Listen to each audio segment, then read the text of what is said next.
So what do you guys have to do to start this game? Well, you think obviously those first 10 minutes are going to be pretty important. We have to actually start the game this time. I mean, you could be funny about it, of course, but that's something. It's something that hasn't gone well for this team, is starting off well on the road. We seem to do it pretty well at home. Starting off 15-2, those kinds of things. But we've talked about this before, that in the Big Ten, a lot of teams, keep getting down 15-2 on the road. And it's really tough to come back from. We've, put ourselves in the position to claw back from those deficits. And at Northwestern, we were able to convert it into a win. But now we need to get to a point where this team is mature enough to start the game off the right way without having to see 15-2 deficit on the board first. So you think it's just a maturity thing? I think so. I think it's just being ready to go. I mean, do whatever you need to get yourselves ready, but you need to get yourself ready to play.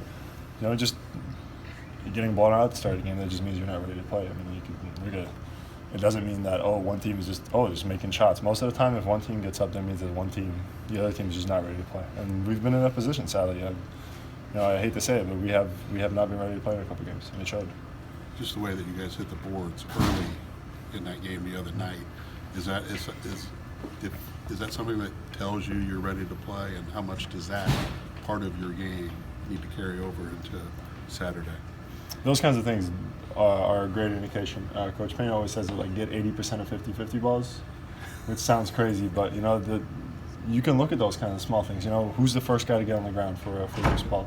Are there 3 white jerseys if we're at home? Are there 3 Purdue jerseys down on the floor there, or is the other team down on the floor for that ball? Those are the indicators of seeing if the team's ready to play or not. Offensive rebounding. Is the team boxing out? If the team's not boxing out, you're probably not ready to play. Those kinds of things. You're starting the game with an emphasis on the little things. That's how you can see that a team is ready to play and ready to go.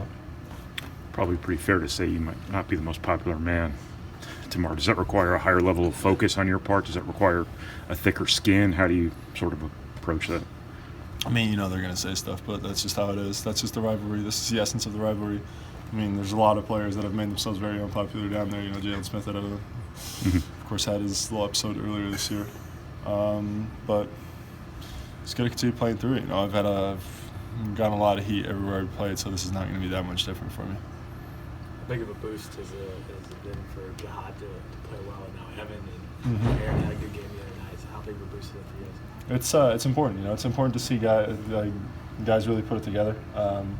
See games where everyone's really playing well. I'm always really happy for those guys that we've struggled a little bit. So to see them really get back in rhythm. We know everyone on this team is very talented and can really contribute, so it's great to see them get in that groove. Do you see something from the 2 seniors right now where they seem to be playing their best basketball right now? Yeah. Obviously at the right time. Of course. I mean, I'm really happy that they're playing well now. It's exactly when we need it. I think you can expect guys like that to play well at a time like this. They're very, very mature guys. They've been around it, so they know when they really need to turn it on and when it really needs to start happening. So, of course, Jihad came ready to the tournament. He's seeing that, and he's like, I got to establish myself. I got to be a good player for this team. I got to be valuable if we want to go to the tournament. Same with Evan. He wants to come here and he wants to go to the tournament twice. That's, after not going his first 3 years. Right. So we want to send those guys out on the right note, of course, and they're coming in and really, helping us put us in that position. I'd imagine they're going to kind of pound the ball inside to Jackson Davis and Brunk to a certain extent. How do you keep them off the foul line? How do you defend without letting them kind of live on the foul line? That's kind of what they do at home. I mean, you gotta play solid defense without fouling. It's tough, especially on the road where the whistle always goes a little, of course, in favor of the home team. That's just how it is. But you got to be ready for that. You got to just be ready to defend without fouling. If you're not fouling, they can't call anything. So, they can, but we trust the referees to make the right call. But what happens is you start getting to these 50-50 battles, and that's where you're going to lose every single time. So you just got to play solid position defense. Don't let the ball get in the post. Don't let them get it where they want it in the first place. And then we're going to be fine, I think.